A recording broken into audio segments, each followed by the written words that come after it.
Word को start करने से पहले एक सूचना। ऐसे समझिए आज के वचन पे आपका जीवन और मृत्यु निर्भर है। किसी ने मुझे महीनों पहले कहा था, चलता है ना, किसी भी चर्च में जाएं, प्रॉब्लम थोड़ी है। आपको पता है, एक सही एक गलत चर्च जिंदगी निर्भर करती है तुम्हारी उस पर। खुदा के कलाम को अब सिंसियर तरीके से सुने। मैं चाहता हूं ब्रदर आप लगाइए गलातियों 3 अध्याय का 3 वचन।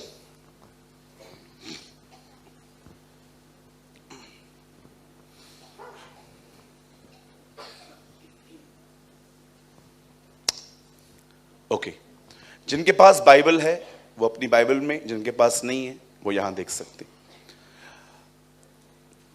क्या तुम ऐसे निर्बुद्धि हो कि आत्मा की रीति पर आरंभ करके अब शरीर की रीति पे अंत करोगे? Are you so foolish? Having begun in the spirit, are you now completed in the flesh? आइए सामने देखिए। पौलुस ने पवित्र आत्मा की मदद से सारे एशिया में कलीसियाओं की रचनाएं की थी।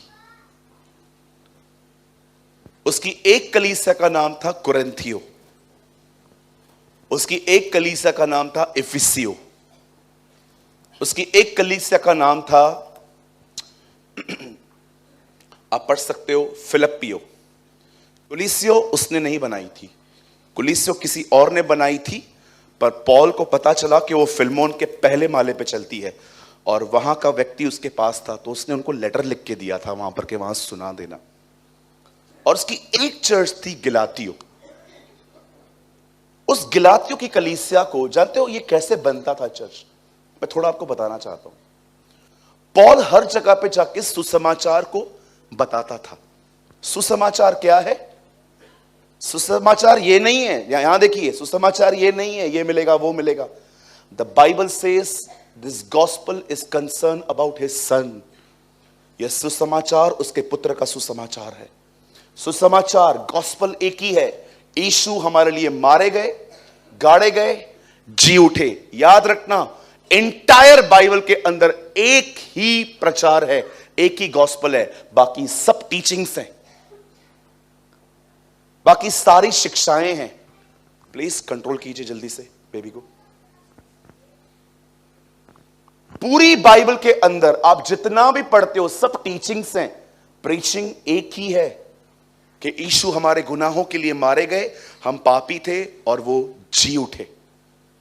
बाकी जो भी आप पढ़ रहे हो, खाना कैसा है, पीना कैसा है, चलना कैसा है, बिहेवियर कैसा होना चाहिए, ऑल आर टीचिंग्स। अब देखिए, पौल जब प्रचार करता था, गॉस्पेल शेयर करता था, तो कुछ लोग उसके गॉस्पेल को सुन के आगे आते थे और प्रभु को अपना जीवन देते थे। पौलुस उस झुंड को कलीसिया बना के वहां से आगे निकलता था, किसी व्यक्ति को ट्रेन करता था और उनको वहां पर खड़ा करके वो आगे बढ़ता था। अब एक कलीसिया है, इसका नाम है गिलातियो। जब पौल ने इस कलीसिया को बनाया तो बाद में उसे पता चला कि ये लोग भटक चुके हैं।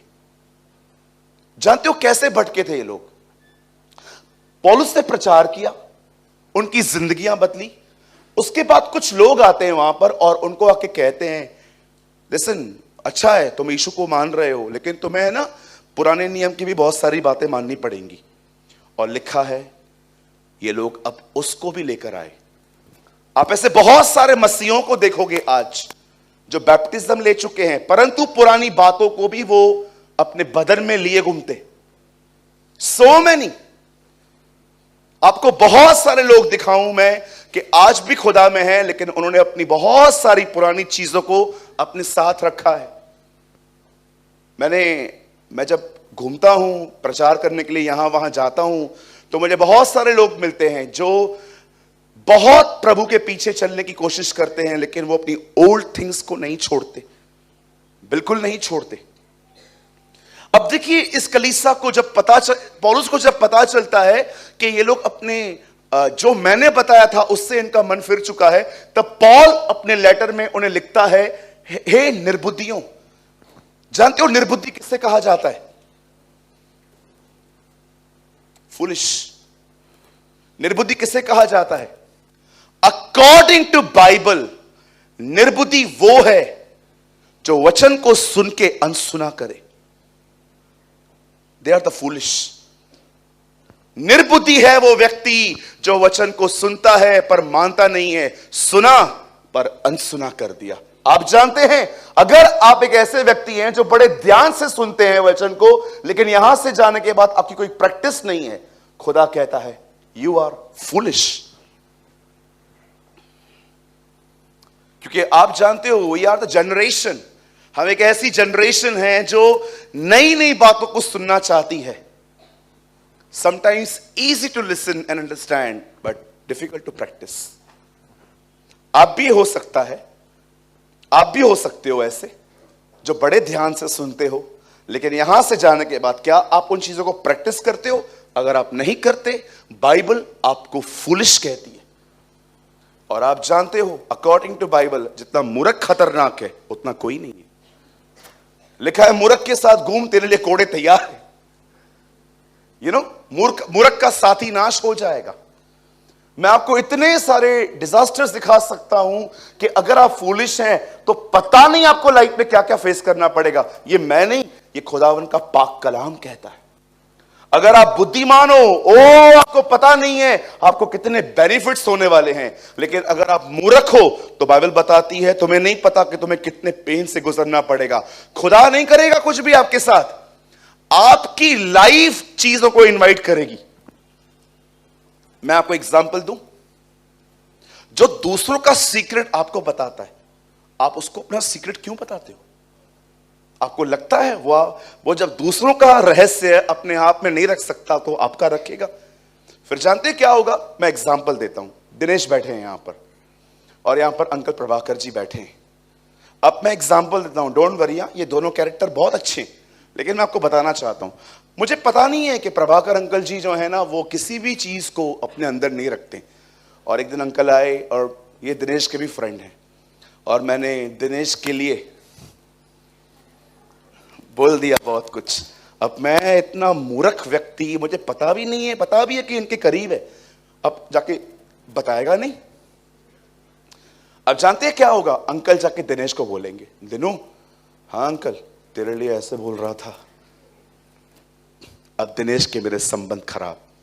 क्या ये खुदा ने किया? अब दिनेश जो काम करता था चर्च का, दिनेश ने बोला मैं नहीं करूंगा। प्रभु ने कहा तेरे मूर्खता के कारण मेरा काम खराब होता। मुझे कभी कभी समझ में नहीं आता, जो दूसरों का सीक्रेट आपको बताता है, आप उससे अपनी सीक्रेट कैसे बता सकते? How foolish we are. संभालिए। द बाइबल सेज, वो उन्हें कहता है हे निर्बुद्धि, ओ फूलिश। अब देखो वो उनको आगे क्या कहता है कि आत्मा की रीति पे आरंभ करके अब तुम शरीर पे, क्या शुरुआत की थी तुमने आत्मा में? क्या तुम पवित्र आत्मा में चलते थे? लेकिन अब मैं क्या सुनता हूं तुम लोग के लिए, तुम लोग वापस शरीर में आ गए हो, तुम्हारे फल बदल गए।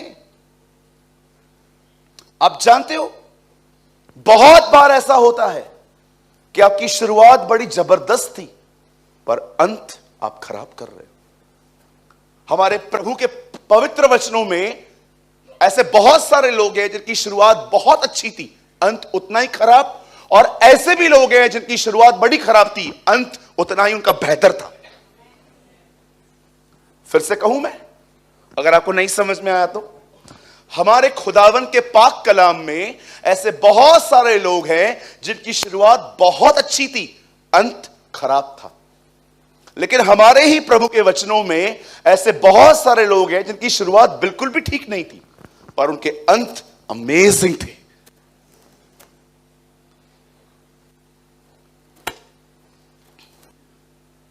हमारे चर्च में एक बहन आती है, सीए कर रही है वो। एक दिन वो उसने मुझे आके कहा, I want to give up, मैं छोड़ देना चाहती हूं। मैंने कहा क्यों बेटा, क्यों छोड़ना चाहती है तू? नहीं होता है सूरज भाई, चालू किया था बहुत पैशन से, अब किताबें देख देख के पागल हो जा रही हूं। इतनी मोटी मोटी किताबें हैं मेरी, सारा दिन पढ़ती रहती हूं। कभी कभी मुझे लगता है मैं रात को सोती भी हूं ना, मेरी किताबें घूमती रहती हैं। भैया मैं क्या करूं? पूना में आती है वो। मैंने उससे कहा नहीं बेटा, जब तू छोड़ने का ख्याल रखे ना, हमेशा अपने खुदा को याद किया कर और ये सोचा कर कि तूने शुरू क्यों किया था। मैंने उसको 2-4 वर्ड्स कहे। अगले दिन उनका मैसेज आया मुझे, उन्होंने बोला मैं जीतूंगी। मैंने कहा यस। सुनिए, कभी कभी हम लोग हार जाते हैं ना। मैं आपको एक लाइन बोलना चाहता हूं, सुन लीजिए। आप जानते हो आप जिंदा क्यों हो? क्योंकि खुदा चाहता है आप जिंदा रहें।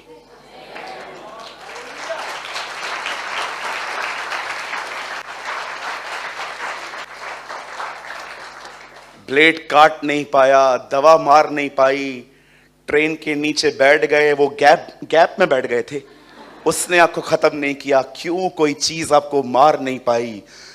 You know why? आप क्यों जिंदा हैं? क्योंकि परमेश्वर चाहता है कि आप जिंदा रहें। That is the will of God. मैं जीवित हूं, इसलिए तुम भी जीवित रहोगे। जानते हो मैं क्यों जिंदा हूं आज? क्योंकि परमेश्वर चाहता है मैं जिंदा रहूं। अपने आप को कभी मारने की कोशिश मत करना। आई डोंट नो, यहां पर कोई तो है जिसके मन में ख्याल आ रहे हैं कि जिंदगी है क्या यार, कीड़ों मकोड़ों जैसी लाइफ है। जी नहीं, सब नजरिया है आपका, आपके सोचने के तरीके हैं और कुछ भी नहीं है। वो सब माइंड गेम्स हैं ये। एक दिन एलिया ने प्रभु से कहा, प्रभु मुझे मार दे, मुझे खत्म कर दे। जानते हो उसकी दुआ का उत्तर क्या आया? कौए आए खाना लेके। लिसन लिसन, सुसाइड की प्रार्थना की है इसने। कौए आए और उन्हें खाना खा, यू नो उसके खाना रखा। प्रभु ने उसको कहा खा और सो, मार मत दे। भाइयों, कभी सुसाइड करने का मन करे ना, थोड़ा खाना खा के सो जाया करो, सब ठीक हो जाएगा। लिखा है एलिया ने खाना खाया और बल पाया। आप जानते हो उस खाने ने उसको 40 दिन चलाया। मुझे मरना है, मरना है ना, यीशु के लिए मरो। डाई फॉर जीसस, स्वयं में मरो, उसके लिए जियो।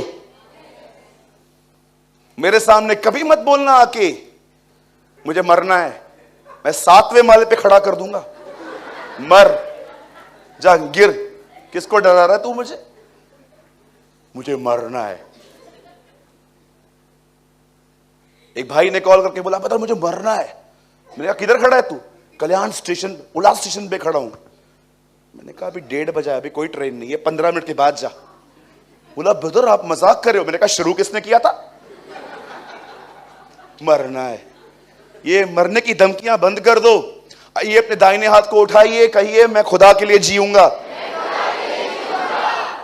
Yes, we will live for God. और कभी भी बहुत ज्यादा मरने की टेंशन हो ना, मरना है, 2 रोटियां खाओ और सो जाओ चुपचाप से। जब आप उठोगे ना, आप बोलोगे क्या कर रहा था मैं। मरना है।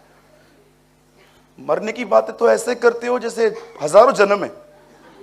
अगर आपके अंदर ये थियोलॉजी घुसी हुई है ना कि बहुत सारे जन्म है, तो मैं आपको बताना चाहता हूं बहुत सारे जन्म नहीं है।